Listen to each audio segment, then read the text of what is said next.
The night was a void. A moonless, starless expanse of black velvet stretched taut over occupied Europe. Below, the continent slept in fearful silence, its landscapes muted under the blanket of blackout regulations. But high above, in the thin, frigid air where temperatures plunged to 40 below zero, the war continued in a relentless, mechanical drone. This was the realm of the heavy bomber. On this particular night, late in 1943, a lone Allied bomber, an Avro Lancaster of RAF Bomber Command, was returning from the Inferno. Its code name was D-Dog, a four-engine giant that had, hours earlier, been one of hundreds in a vast stream of aircraft painting the sky with contrails. Now, it was alone. It crawled across the darkness, a wounded beast moving with a labored, uneven rhythm that spoke of terrible injury. Its aluminum skin, once sleek and shining, was now a tapestry of destruction. Jagged holes, torn by flak bursts, allowed the screaming wind to whip through the fuselage. Dark streaks of oil and hydraulic fluid stained its flanks, frozen in place by the altitude's bitter cold. The once powerful roar of its Rolls-Royce Merlin engines had degraded into a pained, discordant symphony, a deep, guttural groan from the port outer, a high-pitched, metallic whine from the starboard inner, and a worrying, intermittent cough from the starboard outer that made the entire airframe shudder. Inside the fuselage, a world of cold, noise, and fear, 7 men fought a battle they had already lost. The air was thick with the acrid smells of cordite, scorched metal, high-octane fuel, and sweat. Frost lined the interior of the cockpit canopy and the edges of the turrets. The men, encased in bulky electrically heated suits, leather flying jackets, and fur-lined boots, moved with the slow, deliberate care of the utterly exhausted. Their faces, visible in the dim glow of instrument panels and emergency lights, were etched with a unique combination of frostbite, fatigue, and a grim, stubborn determination. They were a crew, a family forged in the fires of training and battle. They had laughed together in the mess, shared fears on standby, and relied on each other in the deadly skies over Germany. Tonight, that bond was being tested in a crucible of impossible odds.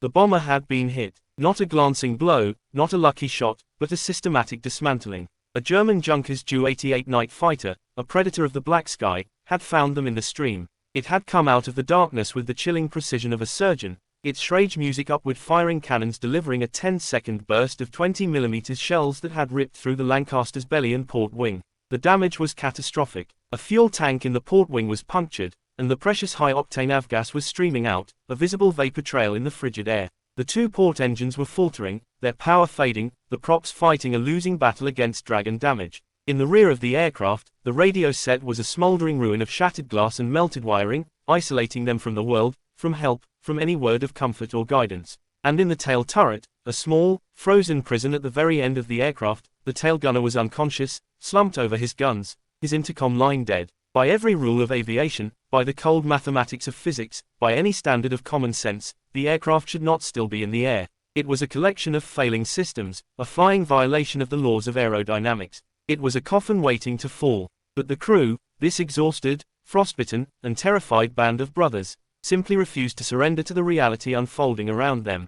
They ignored the screaming wind, the shuddering airframe, the ominous gauges on the panel. They had a home to get back to. They had a pub in Lincolnshire where they had a round waiting. They had families who expected telegrams, not a visit from a clergyman. Surrender was not a word in their vocabulary. Their impossible fight, a test of human spirit against cold, hard physics, was only beginning. The Lancaster bomber was a masterpiece of British engineering, a testament to the philosophy of rugged, functional strength. It was tough, powerful, and built to survive a staggering amount of punishment. Its geodesic construction, a latticework of aluminum alloy, gave it a resilience that had become the stuff of legend. Crews spoke of Lancasters bringing them home with wings shredded, fuselages holed, and engines dead. It was a flying tank, a beloved Lanc. But what had happened to D-Dog was different. This wasn't the random, brutal chaos of flak. This was a precise, clinical execution. The German night fighter pilot was an ace, a veteran of the Nackjagd. He had stalked them, climbing to a position slightly below and behind,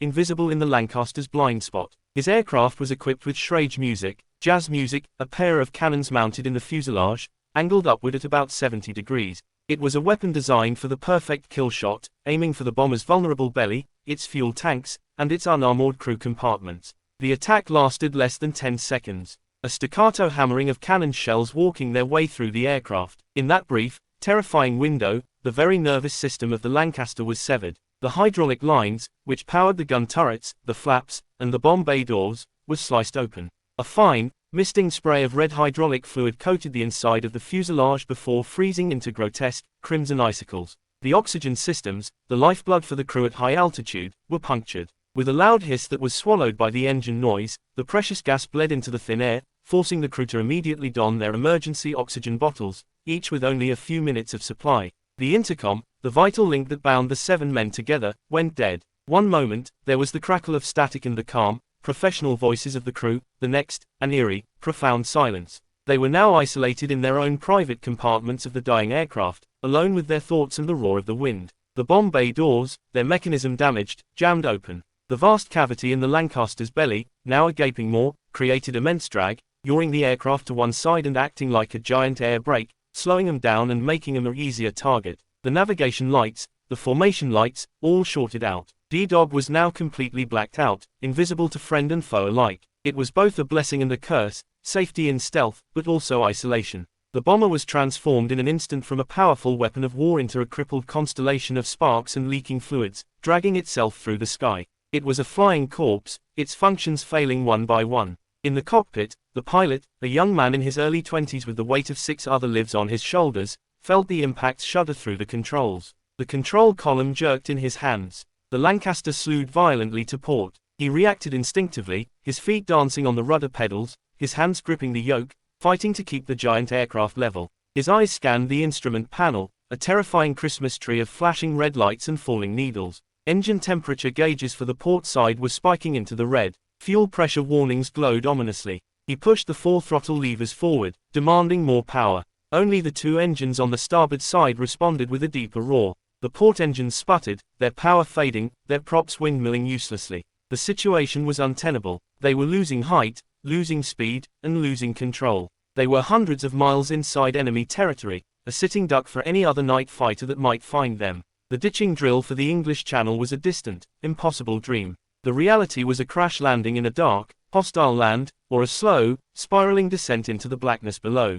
He felt a cold dread grip his heart, a fear so profound it threatened to paralyze him. He looked over at his flight engineer, whose wide, terrified eyes reflected the same horrifying calculation. They were out of options. They were out of time. And then, something in the pilot snapped. It wasn't bravery, not in the classic sense. It was something deeper, more primal. A stubborn, irrational refusal to let this be the end. He thought of his navigator, trapped behind him with his maps and charts. He thought of the wireless operator, trying in vain to resurrect his smashed set. He thought of the gunners, blind and silent in their turrets. He thought of the tail gunner, alone and unconscious in the rear. He leaned forward, his lips almost touching the cold, dead microphone of his intercom. He whispered something, a promise to the aircraft, to his crew, to himself, a vow that no one else could hear over the groan of dying metal and the scream of the wind. We're not dying tonight. Inside the freezing fuselage, a new kind of chaos reigned, a silent, desperate battle against the inevitable laws of physics. The initial shock of the attack had passed, replaced by a cold, methodical urgency.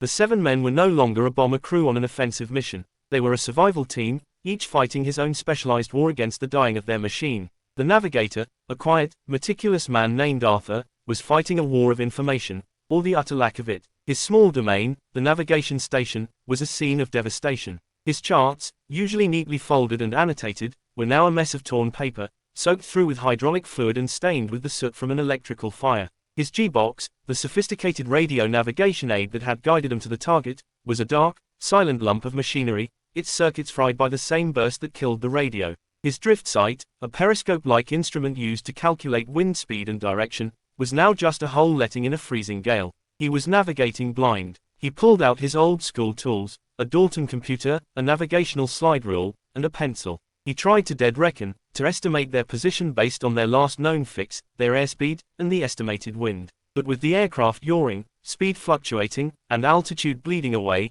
it was a guess at best. He was trying to chart a course for home using little more than hope and arithmetic, a cartographer of the impossible. The flight engineer, a Scotsman named Mac who had worked in a Glasgow shipyard before the war, was fighting a war of energy. His panel was a horror show of failed systems. He had already shut down the port outer engine, its propeller feathered to reduce drag. The port inner was threatening to seize at any moment, its temperature gauge deep in the red. With the hydraulics gone, the turrets were useless dead weight. With the oxygen system bleeding out, they were on borrowed time at this altitude. Mac wasn't just monitoring systems now, he was a battlefield surgeon operating on a critical patient. He pulled out his toolkit, and with hands already numb with cold, he began the terrifying work of rewiring circuits. Sparks flew as he bypassed shattered junction boxes, trying to reroute what little electrical power they had left to the most critical instruments. He worked without gloves, his bare skin sticking to the frozen metal, the shock of the cold a small price to pay for the feel of the wires, for the chance to restore a flicker of life to a dying system. Amidships, the two waist gunners, Tommy and Reg, were fighting a war of mass. Their powerful Browning .303 machine guns were now silent, their hydraulic feeds severed. They were spectators in a glass cage, watching the dark landscape of Europe slide by beneath them, utterly defenseless. But they had a new job. Every pound counted now. With a grim, ritualistic determination, they began jettisoning everything non-essential. They unlocked the heavy ammunition belts, hundreds of rounds of .303 cartridges, and fed them out through the open hatch, watching the gleaming brass cascade into the darkness. They shoved out the spent shell casings that littered the floor. They wrestled with the heavy ammunition cans themselves, heaving them into the void. They were lightening the ship, gram by precious gram, trying to cheat gravity, to give their struggling engines one less ounce to carry. And in the very tail of the aircraft, the bombardier, a man named George who had been redundant since they'd dropped their load, was fighting a war of humanity. The tail turret was a scene from a nightmare. The perspex dome was shattered, allowing the full, 200-mile-per-hour hurricane of the slipstream to tear through the tiny space. The tail gunner, a young lad named Freddie, was slumped forward in his harness, unconscious, his oxygen mask askew, his face a ghastly white. He was moments from sliding out of the shattered turret and into the abyss. George, clipped onto a safety line, had inched his way down the pitching, icy fuselage to reach him. The wind tried to pluck him away like a leaf. Lying on his stomach, he used his own parachute harness straps to lash the unconscious boy more securely into his seat. He tore a strip from his own shirt, wet it from his water bottle, and placed it over Freddie's mouth, a pathetic attempt to provide some moisture in the oxygen-thin air. He was a bombardier with no bombs to drop, now acting as an anchor for a dying boy, tying him to life. Every minute, something else failed. A new warning light flickered on the engineer's panel. A new shudder ran through the airframe. They lost altitude in a slow, sickening descent. They lost power as the remaining engines labored in the thin air. They lost heat, the temperature inside the fuselage plummeting until their breath froze on their oxygen masks and the metal walls were too cold to touch. But it didn't lose the crew. Through the isolated silence, they found ways to communicate. A thumbs up from the flight engineer to the pilot, a frantic wave from the navigator, holding up a scribbled calculation. A determined nod from George as he crawled back from the tail. They refused to bail out over enemy territory, to spend the rest of the war in a POW camp, or worse. They refused to abandon the unconscious gunner. He was one of them, and you don't leave your own behind. They refused to accept that the damage meant the mission, and their lives were over.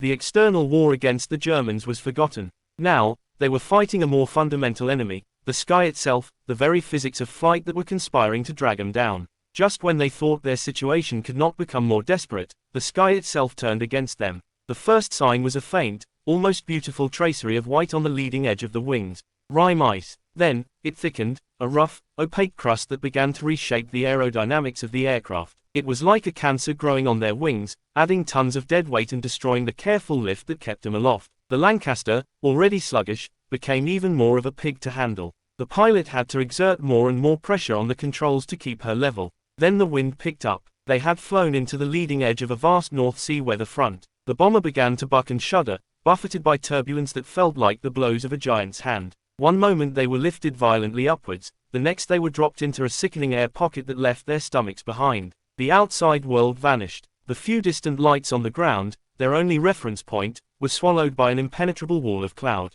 Visibility dropped to nothing. They were flying blind, in a freezing, turbulent coffin, with no idea of their position, their heading, or what lay ahead. The bomber's two remaining engines, the starboard inner and outer, now had to fight this new, invisible enemy. The superchargers, designed to force thin air into the carburetors at high altitude, were struggling. The engines began to cough and splutter, their RPMs fluctuating wildly. The flight engineer, Mac, watched his gauges with a hunter's intensity, his hands hovering over the throttle and mixture controls, making constant, tiny adjustments, coaxing, begging the Merlins not to fail. The sound was terrifying, a ragged, gasping rhythm that promised final, catastrophic failure. The pilot, his face a mask of concentration in the green glow of the instruments, assessed their options. They were losing the battle. The ice was building. The turbulence was sapping their speed. They were still losing altitude, slowly but surely. To descend further was to risk flying into a hill, a church spire, or simply the unforgiving earth. Staying at this altitude meant the ice would eventually become too heavy, the engines too starved of air.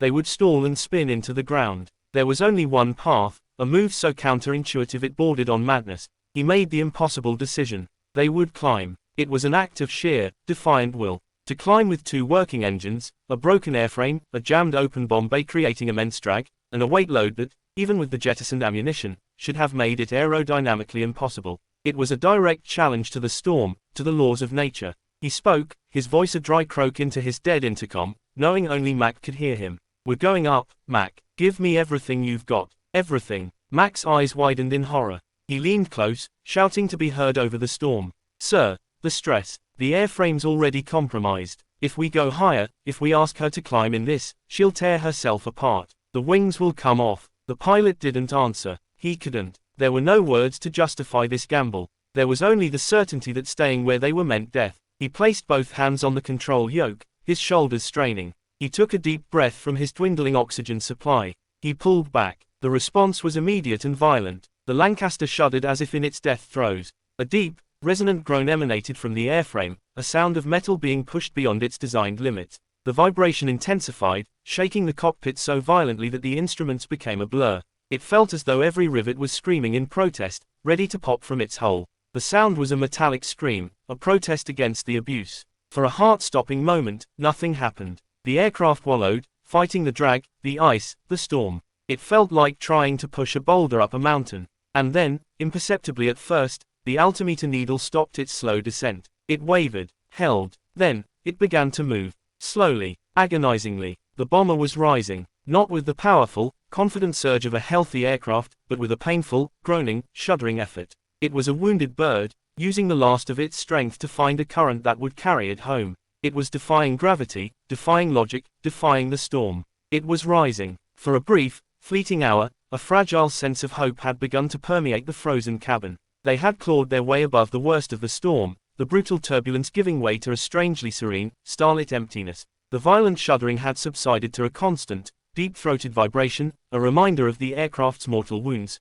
but no longer an immediate promise of disintegration. The flight engineer, Mac, had managed to stabilize the two remaining engines, nursing them into a ragged, but steady, rhythm. The navigator, Arthur, using a sliver of moon to take a desperate sextant shot, believed they had crossed back over the Dutch coast and were now over the North Sea. Home, England. The word was a prayer on their frozen lips. It was in this moment of precarious respite that the last thing they needed, the thing that should not have existed in their already overfilled quota of misfortune, appeared. A shape, darker than the night, slid into formation off their starboard wing. It was a German night fighter, a Junkers Ju-88, its sleek, predatory lines unmistakable even in the gloom. It had not stumbled upon them by chance. It had been shadowing them, a phantom in the darkness, its pilot watching, waiting, stalking the wounded bomber with the cold patience of a wolf following a bleeding stag. He had conserved his fuel and his ammunition, knowing this kill was inevitable, waiting for the perfect moment to deliver the final, merciful blow. Inside the Lancaster, the first to see it was the mid-upper gunner, Tommy.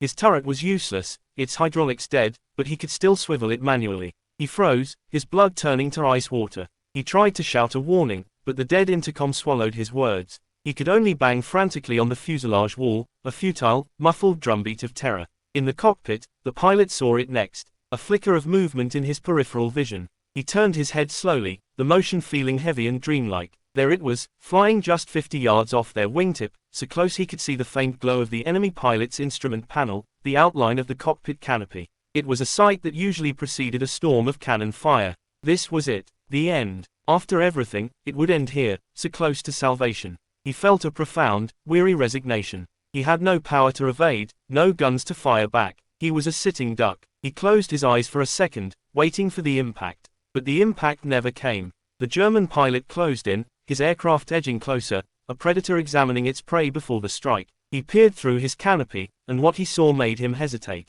The Lancaster was a silhouette of pure agony. The entire tail section was a shredded skeleton of ribs and torn skin, the rudder hanging by a few stubborn cables. A fine, constant mist of vaporized fuel streamed from the port wing, a glittering funeral shroud in the starlight. The two functioning engines on the starboard side were spitting long, lazy tongues of orange flame from their exhausts, a sure sign of a rich, inefficient fuel mixture and imminent failure. The bomb bay doors were a permanent, gaping wound, and through the opening, he could see the dark, cavernous inside of the aircraft. And then he saw the crew. Or rather, he saw their shadows moving behind the glass. The pilot, a firm grip on the yoke. The flight engineer, a frantic dance of hands over his panel. They were still at their stations. This was not a bomber trying to flee. This was a flying wreck, a ghost ship, being willed homeward by the sheer, stubborn determination of the men inside. To the German pilot, a veteran of 100 such duels, this was not a target. This was not an enemy. This was a miracle, an affront to physics, still holding together through some force he did not understand.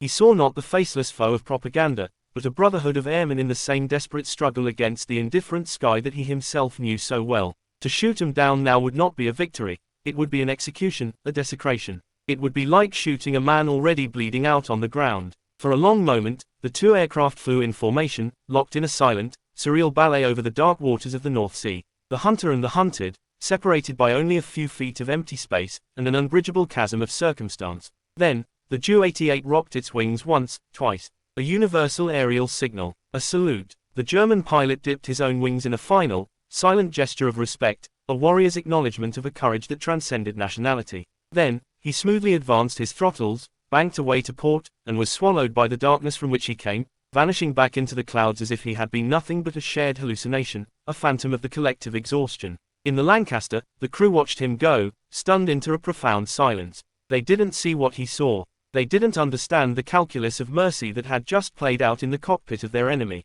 They had no knowledge of the shared bond of airmen that had just saved their lives. They only knew one thing, a single, overwhelming, undeniable fact that washed over them in a wave of dizzying relief. They were still alive. The English coastline, when it finally appeared, was not a welcoming sight, but a jagged, black scar against the slightly less black sky. It was the most beautiful thing they had ever seen. The navigator, Arthur, had guided them, by dead reckoning and pure instinct, to the Norfolk coast. They were home. But the battle was not over. The final, and in many ways most dangerous, act was yet to be played out. The pilot, his body aching with a fatigue so deep it felt like a physical weight, began a slow, careful descent. He switched on the IFF, identification friend or foe, transmitter, a desperate prayer that its faint signal would be picked up by a friendly radar station. He tuned his emergency crystal to the guard channel, broadcasting a continuous, unspoken SOS into the ether. They were a ghost, trying to announce its return to the land of the living. But there was one final, monumental problem. The landing gear. Throughout the long, agonizing flight home, the pilot and Mac had held onto a sliver of hope that the hydraulic pressure might have bled out slowly, that there might be just enough residual fluid left to lower the wheels. Now, as they descended through 1,000 feet, the pilot reached for the undercarriage lever. He moved it to the down position. Nothing. No reassuring thud of locks engaging. No green lights on the panel to confirm the wheels were down and locked. The hydraulic gauges showed 0. Absolutely dead. Mac, his face grim, moved to the manual hydraulic pump, a backup system located between the pilot's and co-pilot's seats. He began to pump the handle with all his might. It moved with a sickening, grinding stiffness. Frozen. The lines had likely been severed or the fluid inside had congealed in the intense cold. It was useless. The electrical systems for the emergency release were just as dead, their circuits burnt out in the initial attack. The reality was inescapable, a cold, hard verdict. They had one option, a maneuver so dangerous it was a last resort even for a fully functional aircraft. A belly landing. A wheels-up crash landing.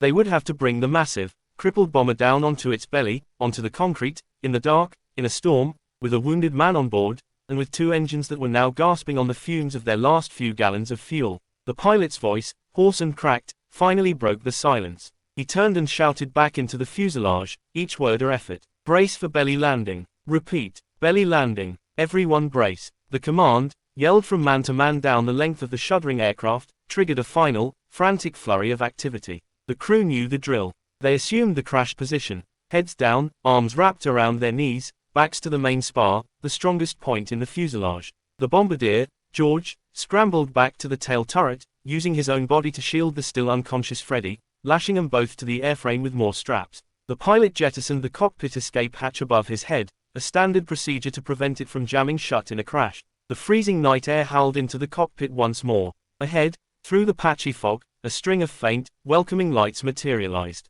An airfield. Their IFF for the desperate flight path had been seen. The runway lights of a RAF emergency field flickered like distant, hopeful candles, guiding them in. The pilot lined up the approach. He had no flaps to slow them down, no brakes to use. He was coming in hot and heavy. He cut the two remaining engines. The sudden silence was more terrifying than the noise had been. Now, there was only the whistle of the wind and the groaning of the airframe. Hold on, he yelled, a final, futile command to his crew, to his aircraft, to God. The Lancaster sank towards the tarmac. For a heart-stopping second, it seemed to hang in the air, then the belly of the bomber made contact with the rain-slicked concrete. The sound was a shrieking, grinding, tearing cacophony that defied description. It was the sound of 7 tons of aluminum being flayed alive. A volcano of sparks erupted along the entire length of the fuselage, illuminating the fog in a hellish, orange glow. The aircraft shuddered violently, bucking and writhing as the lower fuselage was torn away. The wings, starved of the support of the landing gear,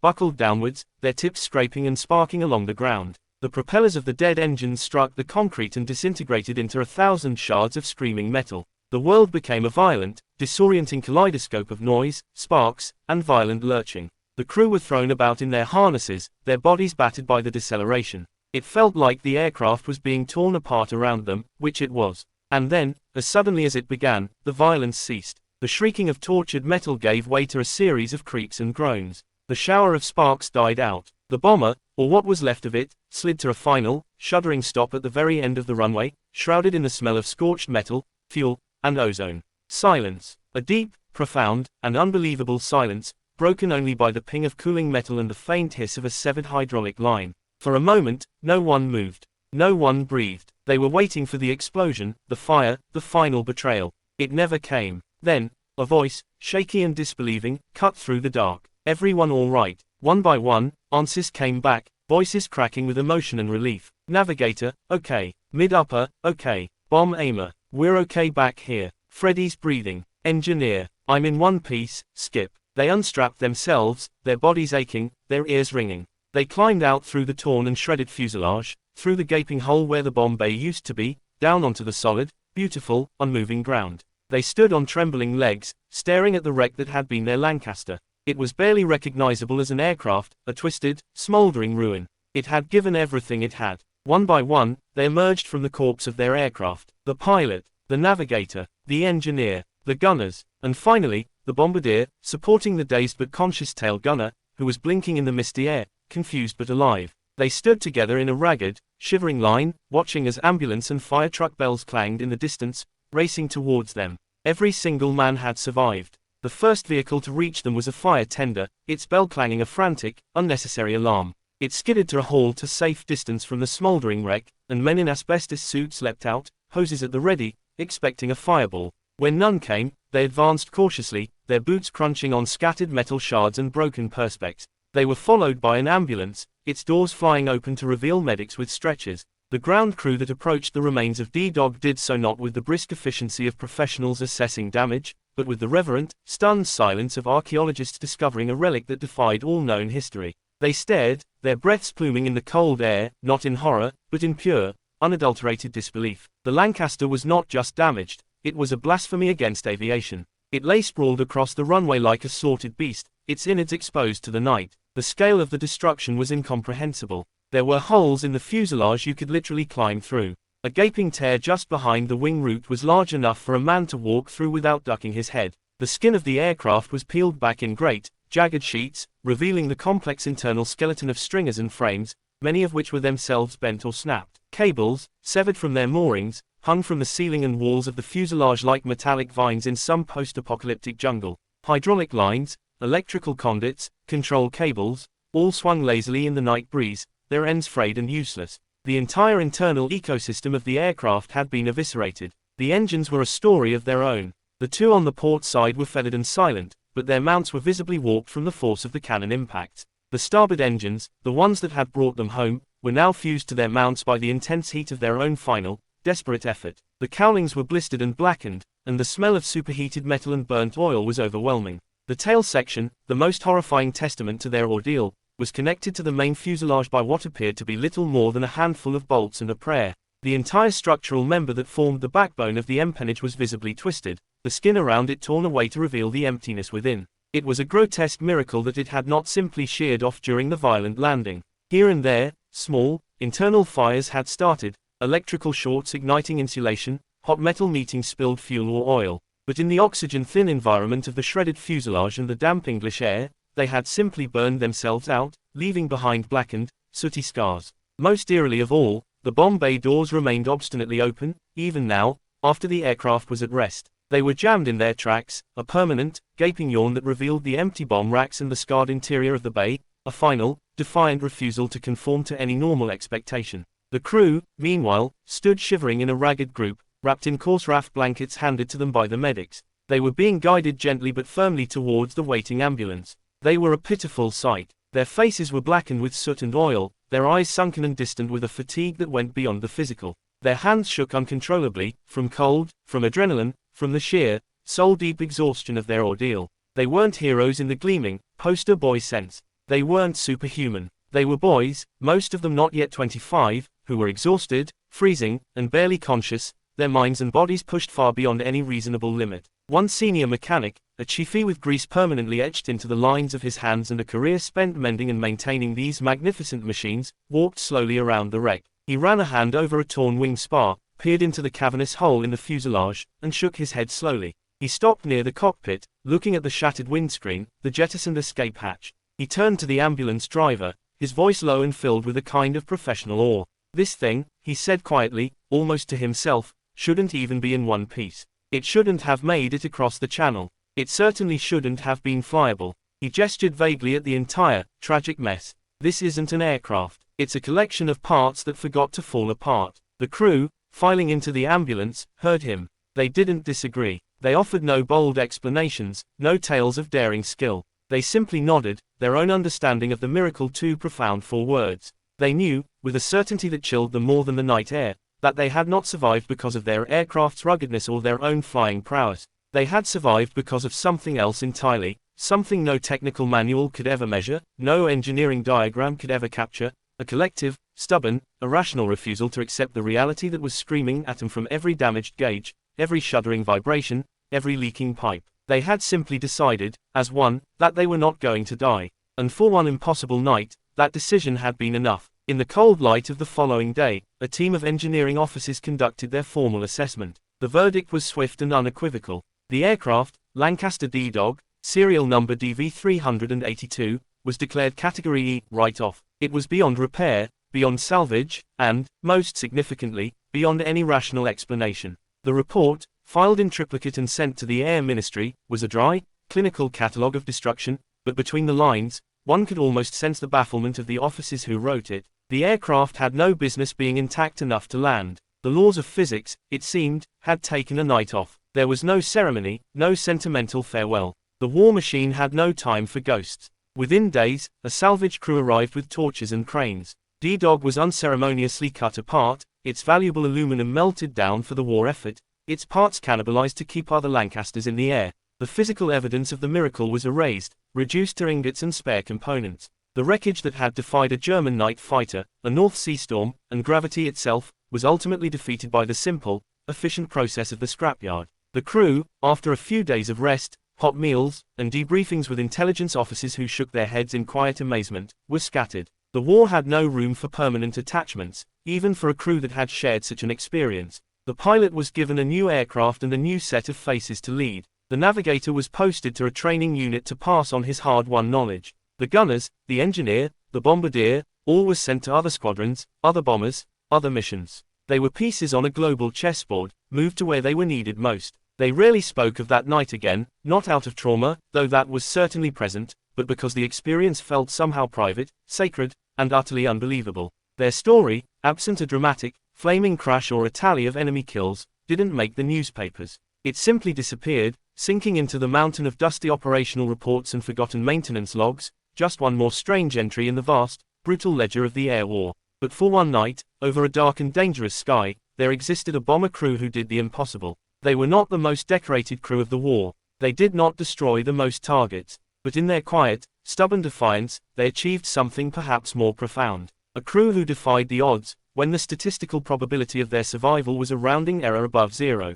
A crew who defied the damage, when their machine was transformed from a weapon into a wreck in 10 seconds of violence. A crew who defied the enemy, not by shooting back, but by presenting a spectacle of such desperate courage that it stayed the hand of a trained killer. A crew who defied the storm, climbing into its heart when every rational command was to descend and surrender to it. A crew who defied gravity itself, convincing 7 tons of shattered metal to remain airborne through sheer force of will. They were a crew who refused, with every fiber of their being, with every shared glance in the darkness, with every silent, determined action, to surrender to reality. And in that refusal, they carved the names not onto a monument of stone, but into the very fabric of the story of human endurance, a brief, brilliant testament to the unyielding power of the spirit when everything else has been lost.